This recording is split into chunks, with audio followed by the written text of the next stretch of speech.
हनुमान जी से संबंधित रोचक बातें। हनुमान जी के पिता वायु थे, इसी कारण उन्हें पवन पुत्र के नाम से भी जाना जाता है। बचपन से ही दिव्य होने के साथ साथ उनके अंदर असीमित शक्तियों का भंडार था।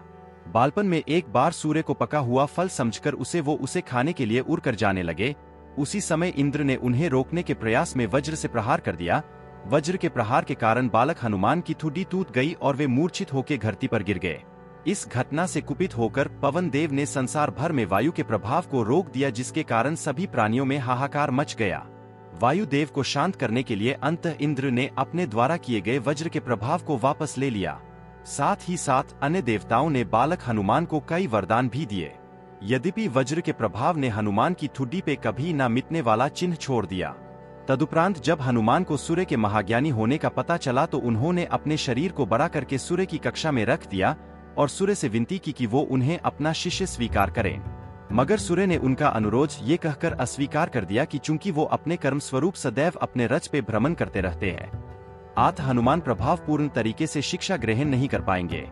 सूर्य देव की बातों से विचलित हुए बिना हनुमान ने अपने शरीर को और बड़ा करके अपने एक पैर को पूर्वी छोर पे और दूसरे पैर को पश्चिमी छोर पे रखकर पुनः सूर्य देव से विनती की और अंत हनुमान के सताते दृढ़ता से प्रसन्न होकर सूर्य ने उन्हें अपना शिष्य स्वीकार कर लिया। तदोपरांत हनुमान ने सूर्य देव के साथ निरंतर भ्रमण करके अपनी शिक्षा ग्रहण की। शिक्षा पूर्ण होने के उपरांत हनुमान ने सूर्य देव से गुरुदक्षिणा लेने के लिए आग्रह किया, परंतु सूर्य देव ने ये कहकर मना कर दिया कि तुम जैसे समर्पित शिष्य को शिक्षा प्रदान करने में मैंने जिस आनंद की अनुभूति की है वो किसी गुरुदक्षिणा से कम नहीं है। परंतु हनुमान के पुनः आग्रह करने पर सूर्य देव ने गुरुदक्षिणा स्वरूप हनुमान को सुग्रीव धर्मपुत्र सूर्य की सहायता करने की आज्ञा दे दी। हनुमान के इच्छानुसार सूर्य देव का हनुमान को शिक्षा देना सूर्य देव के अनंत, अनादि, नित्य, अविनाशी और कर्मसाक्षी होने का वर्णन करता है। हनुमान जी बालपन में बहुत नटखट थे। वो अपने इस स्वभाव से साधु संतों को सता देते थे। बहुधा वो उनकी पूजा सामग्री और आदि कई वस्तुओं को छीन-झपट लेते थे। उनके इस नटखट स्वभाव से रुष्ट होकर साधुओं ने उन्हें अपनी शक्तियों को भूल जाने का एक लघु शाप दे दिया।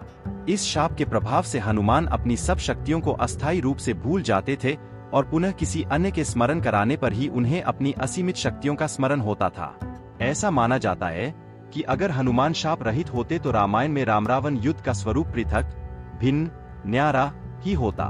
कदाचित वो स्वयं ही रावण सहित संपूर्ण लंका को समाप्त कर देते।